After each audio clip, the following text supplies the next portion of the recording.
জামাত ইসলামী এমন সংগঠন, এই সংগঠনের নেতা চাইতেছে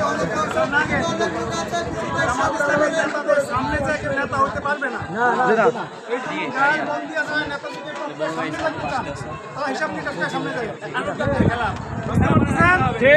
আমাদের সিদ্ধান্ত ছিল উপজেলা কর্ম পরিষদ প্যানেলের সামনে থাকবে, 2 পাতায় শিবিরে 2 জন থাকবে। আমরা দেখতে পাচ্ছি অনেক ভাইরা আমাদের সিদ্ধান্ত টপকাইয়া যেখানে ছবি দিয়া জামাতের নেতা হওয়া যাবে, প্যানেলের সামনে ছবি দিয়া জামাতের নেতা হওয়া যাবে না।